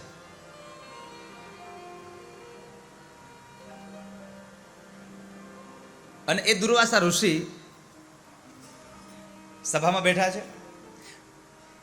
પુંજીક સ્થલાનું નૃત્ય સંપન્ન થયું એટલે પુંજીક સ્થલાના મનની અંદર મહેચ્છાઓ જાગી કે ઋષિવર મારા માટે કંઈક બોલે. અને એ સમય દરમિયાન બરાબર ઇન્દ્રએ પૂછ્યું, મહારાજ, આ સ્ત્રીનું તમને નૃત્ય કેવું લાગ્યું? હવે જેને સંસારને છોડી દીધો હોય, જેનો મોહ ત્યાગ થઈ ગયો હોય બધી પ્રકારનો, હવે એને તમે પૂછો કે આ કેવું લાગ્યું, તો એ શું જવાબ દે?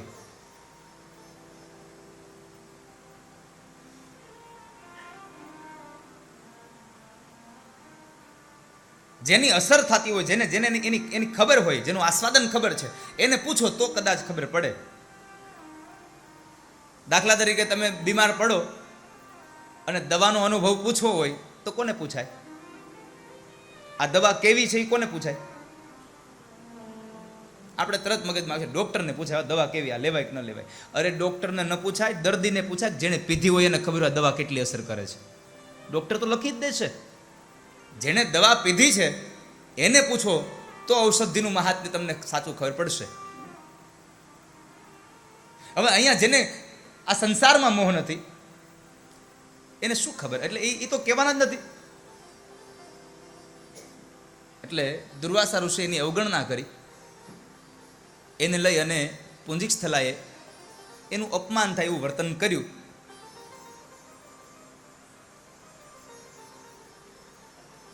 અને દુર્વાસાએ શાપ આપ્યો કે તારું અભિમાન છે, એ અભિમાનને લઈ તે મારું અપમાન કર્યું છે, અને અપમાનના ફળ સ્વરૂપે તારે એનું પરિણામ ભોગવવું જ રહ્યું. તું જેમ અહીંયા નૃત્ય કરે છે તેમ તું આ ધરતી ઉપર જઈ અને વાંદરીના રૂપમાં પ્રવેશ કરીશ, વાંદરીના રૂપમાં તું જન્મ લઈશ, અને એક ડાળથી બીજી ડાળ જઈ અને વૃક્ષોની પત્તાઓને તું આનંદ કરાવજે જા. આ પુંજીક સ્થલાને શાપ મળ્યો. એ વાંદરીના રૂપમાં આવે છે, પણ એ પહેલાં એમણે પુંજીક સ્થલાને પોતાનું ભાન થયું કે મારાથી એક ઋષિવરનો અપરાધ થયો. એમણે ઋષિની ક્ષમા માગી, પ્રાર્થના કરી. અને ઋષિ બહુ કોમળ હોય છે, સંત હંમેશા કોમળ હોય છે. એનો આવેશ કદાચ ક્ષણિક ભરનો હોય છે. તમે જુઓ, જેટલા પણ શાપો મળ્યા છે, જેને જેને શાપ આપ્યા છે, એના એ જ વ્યક્તિઓ પાછા એને ભગવાન સુધી પહોંચાડી અને પરમાત્માના હાથે છૂટકો થાય એવા વરદાન પણ આપ્યા છે. તમે ગમે તેટલી કથા જોઈ લો,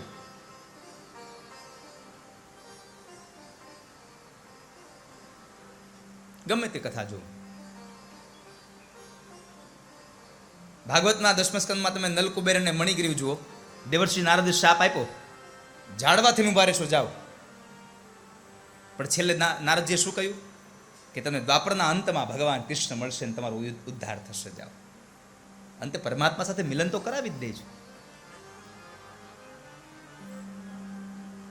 તો પુંજીક સ્થલાને કહ્યું કે તું વાંદરીના રૂપમાં તારે અવતાર તો લેવો જ પડશે, મેં તને શાપ આપ્યો છે, તારે મારા શબ્દોનું તારે ભોગવવું તો પડશે જ, પણ હું તને સાથે સાથે તારી આ ક્ષમા યાચનાથી હું પ્રસન્ન થયો છું. એટલું કહું છું કે તારી જ્યારે ઈચ્છા થશે ત્યારે તું આ ધરતી પર સ્ત્રીનું રૂપનું ધારણ કરી શકીશ. આ ધરતી પર પુંજીક સ્થલા આવે છે, અને એનો જન્મ સુમેરુ પર્વત ઉપર કુંજર રાજાની પુત્રી તરીકે થયો, અને એનું નામ રાખ્યું છે અંજની. સમય પસાર થયો. આજ પર્વત ઉપર એક વાનરરાજ કેસરી હતા. એમણે પણ ભગવાન શિવની આરાધનાથી એ પણ પુરુષનું રૂપ ધારણ કરી શકે એવું વરદાન એને મળેલું. અને આ પુંજીક સ્થલા જે વાંદરી બનીને આવી અને સ્ત્રીનું રૂપ ધારણ કરે છે અંજની, એમના પિતાશ્રીએ કુંજરે એના લગ્ન વાનરરાજ કેસરી સાથે કરાવ્યા.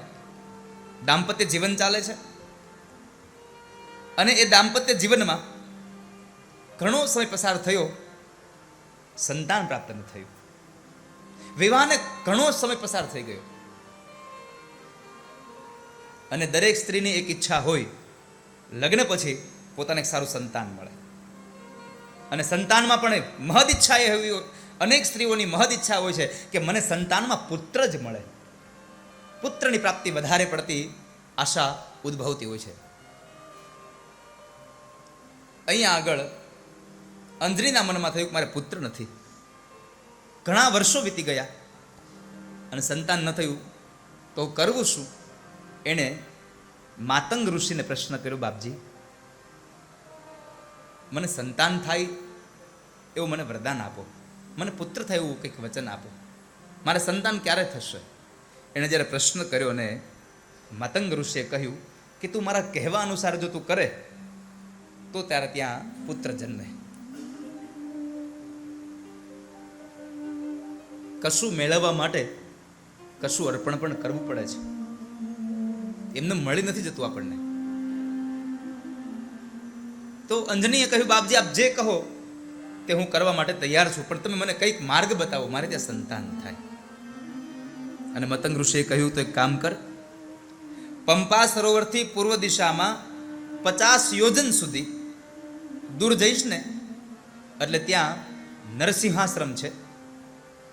એની દક્ષિણ દિશામાં નારાયણગીરી પર્વત પર સ્વામી તીર્થ છે, અને એ સ્વામી તીર્થમાંથી 1 કોશ ઉત્તરમાં તું જઈશ એટલે ત્યાં આગળ એક આકાશ ગંગા તીર્થ છે. એ આકાશ ગંગા તીર્થમાં તું સ્નાન કરી અને 12 વર્ષ તું તપશ્ચર્યા કરીશ તો તારે ત્યાં એક અદ્ભુત પુત્રનું પ્રાપ્તિ થશે, એ મારું વરદાન છે. આટલું કરો, જાઓ. માતંગ ઋષિની આટલી પ્રેરણા દ્વારા, એના ઉદ્બોધન દ્વારા અંજની દેવીએ નારાયણગીરી પર્વત ઉપર આવી અને પુષ્કરિણીમાં સ્નાન કર્યું અને અશ્વત્થની પ્રદક્ષિણા કરી અને આપણે એને તે તપની આરાધન ચાલુ કર્યું, તપશ્ચર્યા શરૂઆત કરી.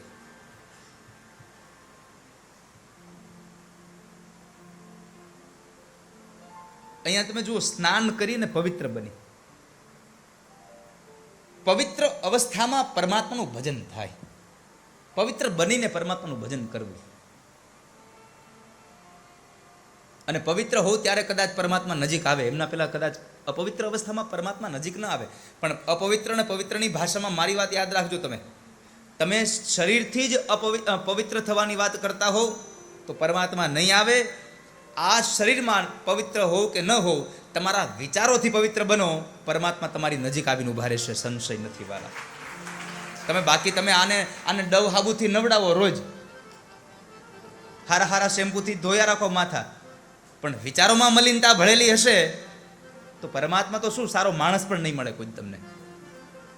પરમાત્મા તો બહુ દૂર છે, સારો માણસ પણ નહીં મળે. તો મતંગ ઋષિએ જે કહ્યું એ જ પ્રમાણે પોતાના પતિની આજ્ઞા લઈ ઉપવાસ કરી અને પોતે તપશ્ચર્યાનો આરંભ કર્યો, તપ કરવા લાગ્યા. 12 વર્ષની તપશ્ચર્યા બાદ ભગવાન વાયુદેવે પુત્ર થવાનું વરદાન આપ્યું છે. વાયુદેવ પ્રસન્ન થયા અને એમને પુત્ર થવાનું વરદાન આપ્યું. અને એ સમયમાં બરાબર ઘણો સમય વ્યતીત થયો એ વરદાનને મેળવ્યું. એમાં એક વખત પોતાના પતિ સાથે, અંજના દેવી પોતાના પતિ સાથે માનવ દેહ ધારણ કરી અને દિવ્ય અલંકારોને પહેરી અને પોતે આ ધરતી પર આમ વિચરણ કરતા હતા. એમાં બરાબર એક વખતનો એ વિચરણ કરવાના સમયે કોઈ વ્યક્તિ આવીને અંજના દેવીને સ્પર્શ કરતો હોય એવો ભાસ થવા લાગ્યો કે મને કોઈક સ્પર્શ કરે છે. એવો ભાસ જ્યારે એમને થયો ત્યારે અંજના દેવી એટલું જ બોલ્યા છે કે મારા જેવી પતિવ્રતાને સ્પર્શ કરી અને કોણ પોતાની જિંદગીનો વિનાશને નોતી રહ્યું છે. એક પત્ની વ્રતમિદં કો નાશયિતુમ ઇચ્છતિ. કોણ છે આ દુનિયામાં આવ્યો કે જે મારી આ પતિવ્રતા નારીને સ્પર્શ કરી અને પોતાના નાશને નોતરી રહ્યો છે. હવે એક પતિવ્રતા નારી જ્યારે આટલા ઉદ્ગાર કરે તો શ્રાપ આપવામાં વાર નથી. એટલે પવનદેવ એ જ સમય બોલ્યા, મા ભૂત મે મનસો ભવત, મા ભૂત મે મનસો ભયમ. આપ મનમાંથી ભય કાઢી નાખો. તમારા પતિવ્રતાના વ્રતને કલંકિત કરવા માટેનો મારો સ્પર્શ નથી, મેં આપેલા વરદાનને સાર્થક કરવા માટેનો મારો સ્પર્શ છે. આ બોલ્યા છે પવનદેવ, વાયુપુત્ર પોતે. વાયુપુત્ર પોતે બોલીને કહે છે કે હે અંજના દેવી, તમે ચિંતા ન કરશો, મેં તમારા પતિવ્રતાના નિયમને તોડવાના કોઈ કારણોસર તમને સ્પર્શ નથી કર્યો. મેં તો માત્ર ને માત્ર મારા માનસિક સંકલ્પથી મારા તેજને તમારી અંદર પ્રસ્થાપિત કર્યું છે. કે જે મેં આપને વરદાન આપ્યું હતું કે તમારે ત્યાં પુત્ર થવાનું, એ પ્રમાણે અને એના જ પરાક્રમથી હું આપને કહું છું કે તમારે ત્યાં એક મહાન ધૈર્યવાન અને મહા તેજસ્વી, મહાબલી, મહાપરાક્રમી અને લંઘનનો અર્થ છે ઉછળવામાં, અને પ્લવન એટલે કે છલાંગ મારવામાં જે અતિશય મારા જેવો હશે એવો દીકરો તમારે ત્યાં થશે. આટલું કહીને પવનદેવ શાંત થયા. ઘણો સમય વ્યતીત થઈ ગયો અને એ સમયમાં બરાબર ચૈત્ર મહિનાની પૂર્ણિમા આવી. મહાચૈત્રી પૂર્ણિમાયા સમુત્પન્નો ચંદની સુત. મહાચૈત્રી પૂર્ણિમાયામ સમુત્પન્નો અંજની સુત. અને બરાબર ગુફાની અંદર સમય પસાર થતો ગયો અને ચૈત્ર મહિનાની અંજવાળી પૂનમ આવી, શુક્લ પક્ષ અને પૂર્ણિમાના દિવસે મંગળવારનો દિવસ. અને એ દિવસે જેમ એ કાષ્ઠમાંથી અગ્નિ પ્રગટે એમ અંજની દેવીના એ ઉદરમાંથી મહાકપિ હનુમાનજી મહારાજનું પ્રાગટ થાય છે. બોલીએ હનુમાનજી મહારાજ કી. શનિવાર કો સુમિરન કરે પાય હું પાય પાર, मंगल को मंगल करे करहु सिद्ध सब काज। मंगल को मंगल गान हुए, मंगल को मंगल गान हुए, मंगल को मंगल गान हुए, मंगल को मंगल गान हुए। शिव शंकर जी हनुमान हुए, शिव शंकर जी हनुमान हुए, मंगल को मंगल गान हुए।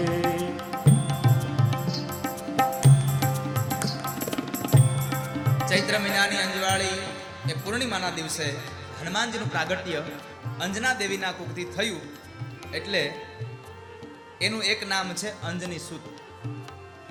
માના નામ ઉપરથી દીકરાનું નામ થયું. ત્યારબાદ એના જન્મમાં પવનદેવ નિમિત્ત બન્યા, એટલે એનું બીજું નામ છે પવનસુત. કેસરી રાજાનો દીકરો હતો એટલે કેસરી નંદન નામથી બોલાવાય છે. બાપના નામ ઉપરથી દીકરાનું નામ થયું વસુદેવના દીકરા વાસુદેવ. અને ત્યારબાદ ભગવાન શંકરે 11માં રુદ્ર તરીકે અવતાર ધારણ કર્યો. તેથી શંકર સુવન પણ એ હનુમાનજી મહારાજને નામોમાંથી એ પ્રસિદ્ધ થયા. આ 5 નામોની વાત મેં તમને આગળ હનુમાનજી આપણે બાલાજી દાદાના મંદિરે પણ એક નાના એવા વક્તવ્યમાં વાત કરી હતી કે હનુમાન નામની, અને એ અનેક નામોથી ઓળખાય છે. આજ એ નામો મેં આપણે અહીંયા બતાવ્યા. શરૂઆતમાં કહ્યું એમ હનુમાનજીનું પ્રાગટ્ય વિશે અનેક એવા મંતવ્યો છે, અને એ મંતવ્યોમાં એક આનંદ રામાયણ એમ કહે છે કે ચૈત્ર મહિનાની અંજવાળી 11ના દિવસે ભગવાન હનુમાનજીનું પ્રાગટ્ય થયું. તો એ હનુમાનજીના પ્રાગટ્યની વાતમાં હવે મારે મૂળ તમને જ્યાં લઈ જવા છે. માત્ર પ્રભુના જ સ્વરૂપમાં હનુમાનજીને ન જોશો. વર્તમાન યુગમાં માત્ર ભગવાન તરીકે હનુમાનને ન જોશો, પરંતુ જીવન અને કવન મેનેજમેન્ટના સંદર્ભમાં તમે જુઓ તો હનુમાનજી જેવો મેનેજર આ દુનિયામાં કોઈ દી હજી થયો નથી, કોઈ થવાનો પણ નથી સાહેબ. અને હનુમાનજી જેવો મેનેજર જે કંપનીમાં હોય એ કંપની કોઈ દિવસ ખોટમાં ન જાય, જિંદગીમાં ન જાય. કારણ કે હનુમાનજી એક પણ કાર્યમાં ક્યાંય ફેલ થયા હોય એવી એક પણ કર્મ એના હાથે નથી થયું કે પોતે એ કામમાં પાસ ન થયા હોય. અનેક કર્મો એણે કર્યા, જ્યાં જ્યાં જરૂર લાગી ત્યાં ત્યાં બધા એણે કર્મો કર્યા. લંકામાં જવા સમયે લક્ષ્મણજી મૂર્છિત થયા ત્યારે પેલી ઔષધ દિલાવવા માટે આખા પહાડને લઈને આવ્યા. પણ મારે તમને એ કહેવું છે કે હનુમાનજીની આ સફળતા પાછળનું મૂળ રહસ્ય શું? હનુમાનજી જે સફળ થયા એની પાછળનું મૂળ રહસ્ય શું? તો એની પાછળના 6 કારણો મહત્વના છે. કેટલા? 6 કારણો મહત્વના છે. એમાં એક પ્રસન્ન મન, નિશ્ચિત ધ્યેય, પડકારનો સ્વીકાર, એક નમ્રતા, 5મું કાર્ય પ્રત્યેની શ્રદ્ધા, અને છેલ્લું સંવેદના સભર બુદ્ધિ પ્રતિભા. આ 6 કાર્યો, 6 લક્ષણો, એના દ્વારા હનુમાનજીને દરેક કાર્યોમાં સફળતા મળે છે. પણ આ 6 લક્ષણોમાં પ્રસન્ન મન એટલે શું? નિશ્ચિત ધ્યેય એટલે હનુમાનજીનો ધ્યેય શું? એનો ધ્યેય એવા કાર્યમાં ક્યાં નિશ્ચિત હતો? તો આ તમામ વાતો હું તમને આ 6 સૂત્રો ઉપર આવતીકાલે તમને કથા કરીશ, આજે નહીં. આજે તો એટલું જ કહીશ, તમે મને માયા. કેટલું કહેવા માટે આવ્યો હતો, આટલું કહેવાનું. પણ આવતીકાલે 8:30 વાગે બરાબર છે ને? 8:30 વાગે કે 9 વાગે રાખવું છે? 8:30 ને આમ હાથું ચોકરો 8:30 વાળા. ઓકે, તો તમારો ટાઈમ 8:30 છે કે મારો ટાઈમ 8:30? તો તમારે 8:15 બરાબર ને? પણ આવો, તમે ક્યારના બેઠા છો એટલે થોડીક વાર પગને મોકળા કરાવો. તમે મને માયા લગાડી મારા વાલા, તમે મને માયા લગાડી મારા વાલા, એણે મને માયા લગાડી રે, એણે મને માયા લગાડી રે, એણે મને માયા લગાડી રે,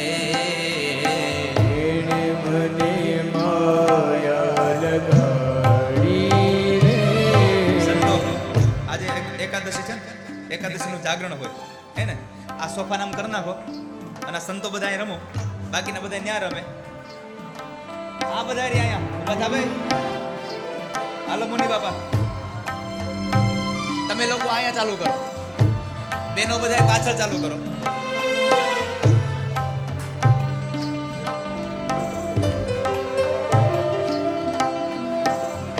ગાયોનો ગોવાળ મારો રાજા રણ છોડ છે, એણે મને માયા લગાડી રે. ગાયોનો ગોવાળ મારો રાજા રણ છોડ છે, એણે મને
તમે મને માયા લગાડી મારા વાલા, તમે મને માયા લગાડી મારા વાલા, તમે મને માયા લગાડી મારા વાલા, તમે મને માયા લગાડી મારા વાલા, એણે મને માયા લગાડી રે, એણે મને માયા લગાડી રે, શામે મને માયા લગાડી રે, અમે મને માયા લગાડી રે. સુદામાનો મિત્ર મારો દ્વારિકાનો નાથ છે, એણે મને માયા લગાડી રે, સુદામાનો મિત્ર મારો દ્વારિકાનો નાથ છે, એણે મને માયા લગાડી રે.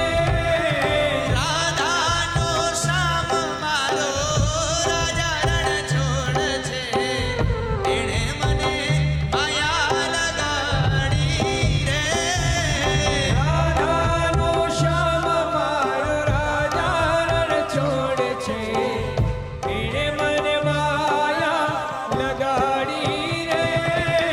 દ્વારિકાનો નાથ મારો રાજા રણ છોડ છે, એણે મને માયા લગાડી રે, દ્વારિકાનો નાથ મારો રાજા રણ છોડ છે, એણે મને માયા લગાડી રે. મીરાનો માધવ ગિરધર ગોપાલ છે, એણે મને માયા લગાડી રે, મીરાનો માધવ ગિરધર ગોપાલ છે, એણે મને માયા લગાડી રે. દ્વારિકાનો નાથ મારો રાજા રણ છોડ છે, એણે મને માયા લગાડી રે, દ્વારિકાનો નાથ મારો રાજા રણ છોડ છે, એણે મને માયા લગાડી રે. કાયમનો ગોવાળ મારો રાજા રણ છોડ છે, એણે મને માયા લગાડી રે, ગાયોનો ગોવાળ મારો રાજા રણ છોડ છે, એણે મને માયા લગાડી રે. તમે મને માયા લગાડી રે, એણે મને માયા લગાડી રે. એણે મને માયા લગાડી રે, એણે મને માયા લગાડી રે. શામે મને માયા લગાડી રે, સામે મને માયા લગાડી રે. તમે મને માયા લગાડી રે, તમે મને માયા લગાડી રે. એણે મને માયા લગાડી રે, એણે મને માયા લગાડી રે. તમે મને માયા લગાડી રે, તમે મને માયા લગાડી રે. રાધે રાધે રામ રાધે રાધે રાધે રામ રાધે રાધે રાધે રાધે રાધે રાધે રાધે રાધે રાધે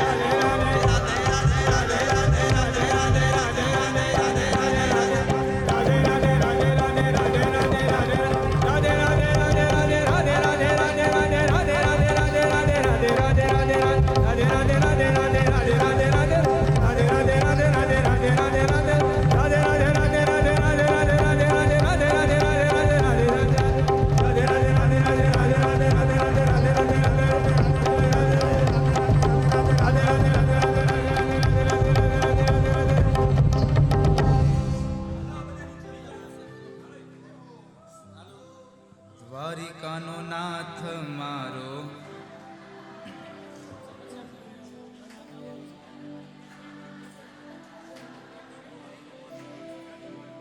તમે મને એણે મને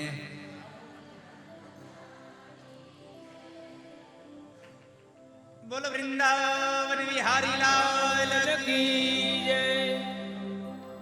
આજના દિવસની કથાના આવો અહીંયા વિરામ આપીએ. પણ આપ સૌને મારી પ્રાર્થના છે કે આ હોળીના દિવસો હાલે છે ને, એટલે જ્યાં સુધી હું ઉતરી ન જાઉં ને ત્યાં સુધી આપ લોકો અહીંયા આરતી પ્રસાદ લેજો અને પછી જાજો. તે પહેલા કોઈ આપનું સ્થાન ન છોડશો. અને મંચ ઉપર તમામ વ્યક્તિઓને મારી પ્રાર્થના, થોડી વાર માટે નીચે વ્યા જાઓ. આરતી થઈ જાય ત્યાં સુધી નીચે વ્યા જાઓ. બધા લોકોને મારી પ્રાર્થના છે, આપ સૌ લોકો નીચે જતા રહો. आइए आज के दिन की ये कथा को यहाँ पर विश्राम देते हुए बड़े भाव से गाइए. हरे राम राम राम हरे हरे, हरे कृष्ण कृष्ण कृष्ण हरे हरे, हरे राम राम राम हरे हरे, हरे कृष्ण कृष्ण कृष्ण हरे हरे, हरे राम राम हरे हरे, हरे कृष्ण कृष्ण कृष्ण हरे हरे. जय जय श्री राधे, जय जय श्री राधे, जय जय श्री राधे. बोल श्री द्वारिकाधीश की जय, रामचंद्र भगवान की जय, बालाजी हनुमान जी महाराज की जय, स्वामी नारायण भगवान की जय, लक्ष्मी नारायण भगवान की जय, आज के आनंद की जय. प्रेम से बोलो नमः पार्वती पतये, हर हर महादेव हर. ભગવાન દ્વારિકાધીશના ચરણોમાં, મારા માતા પિતા ગુરુ મહારાજના ચરણોમાં ઉપસ્થિત વડીલ માતા પિતાઓ, જીવ માત્રના હૃદયમાં બિરાજમાન પરમ તત્વને વંદન. આપ સૌને મારા જય શ્રી કૃષ્ણ, રાધે રાધે. આવતીકાલ રાત્રે 8:30 કલાકે ફરી પાછા ભગવત ચર્ચા માટે મળીશું. એ જ ભાવ સાથે જય હિન્દ, ભારત માતા કી જય, હરિઓમ તત્સત. बोलो बालाजी हनुमान जी महाराज की. હું બાલાજી સમિતિના ભક્તજનોને વિનંતી કરીશ, અત્રે ઉત્તર પૂજનની અંદર પોતાના કરકમલોની સેવા આપશે. પ્રદીપભાઈ પણ આવશે, રજનીશભાઈ પણ આવશે.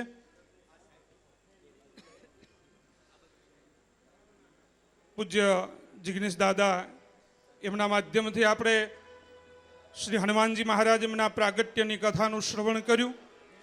પૂજ્ય દાદાએ ઉત્સવનો મહિમા કયો, પણ મને છેલ્લે સુધી એવું લાગતું હતું કે આ ઉત્સવ શબ્દની સાર્થકતા ત્યારે જ થાય જ્યારે નર્તન આવે. એ નર્તન આવ્યું એટલે ઉત્સવમાં કળશ ચડી ગયા. આવો સુંદર મજાનો જ્યારે ઉત્સવનો માહોલ હોય, હનુમાનજી મહારાજ એમના પ્રાગટ્ય ઉત્સવની કથાનું જ્યારે આપણે શ્રવણ કર્યું છે, ત્યારે આવો ભાવ, શ્રદ્ધા અને વિશ્વાસની સાથે ઉત્તર પૂજનની અંદર જોડાઈએ. जय कपि बलवंता प्रभु, जय कपि बलवंता सुर नर मुनि जन वंदित, सुर नर मुनि जन वंदित, अदरज हनुमंता. ओम जय कपि बलवंता. रोढ़ प्रताप पवन सुत त्रिभुवन जयकारी, प्रभु त्रिभुवन जयकारी. असुर रिपुमद वंजन, असुर रिपुमद गंजन भव संकट हारी. ओम जय कपि बलवंता. भूत पिशाच विकट ग्रह पीड़त नहीं जंपे, प्रभु पीड़त नहीं जंपे. हनुमंत हाथ सुनीने, हनुमंत हाथ सुनीने, थर थर थर कापे प्रभु. ओम जय प्रभु हनुमंता. रघुवीर सहाय ओढ़ंगा सागर अति भारी, प्रभु सागर अति भारी. सीता शोध ले आए, सीता शोध ले आय कपिलंका जारी. प्रभु जय कपि बलवंता. रामचरण रतिदायक शरणागत त्राता, प्रभु शरणागत त्राता. प्रेमानंद कहे हनुमंत, प्रेमानंद कहे हनुमंत. वांछित फल दाता. प्रभु जय कपि बलवंता. कपि बलवंता. प्रभु जय कपि बलवंता. सुर नर मुनि जन वंदित, सुर नर मुनि जन वंदित, भद्र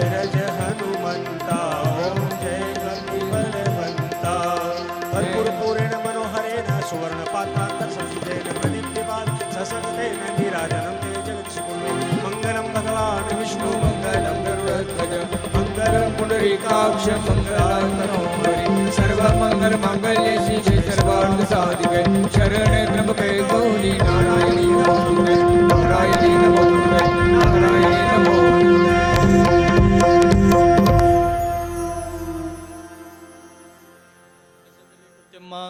यानि कानि जवानि जन्मान्तरकृतानि च तानि सर्वाणि नश्यन्तु प्रदक्षिणां पदे पदे हस्तेर्देवार्भ्युनम। ભગવાનને આરતી આપી દો, તમે આરતી લઈ લ્યો. સ્વયંસેવક ભાઈઓ આરતી સભાખંડમાં જવા દો, બે હાથ જોડે ભગવાનની પ્રાર્થના કરી જાવની, ભગવાનની સમાયાતના કરી જાવની. હરિ ઓમ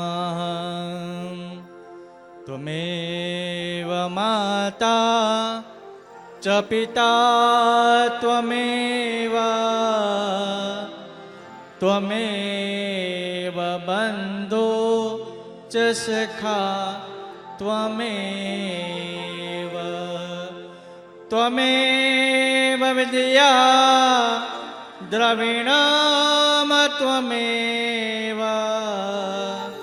त्वमेव सर्वं मम देव देव।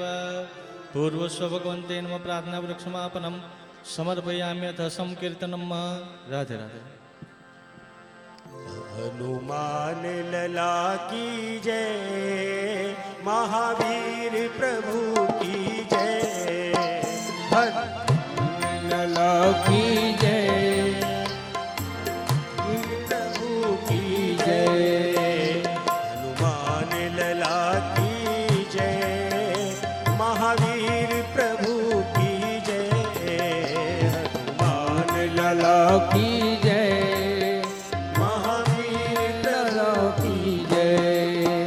हनुमान लला की जय, महावीर प्रभु की जय। हनुमान लला की जय, महावीर प्रभु की जय। हनुमान लला की जय, महावीर प्रभु की जय। हनुमान लला की जय, महावीर प्रभु की जय। हनुमान लला की जय, जय। महावीर लला की जय। हनुमान लला की जय, महावीर लला की जय। हनुमान लला की जय, महावीर प्रभु की जय। हनुमान लला की जय, महावीर लला की जय। हनुमान लला की जय, महावीर प्रभु की जय। हनुमान लला की जय, महावीर लला की जय। हनुमान लला की जय हो। महावीर प्रभु की जय। हनुमान लला जय महावीर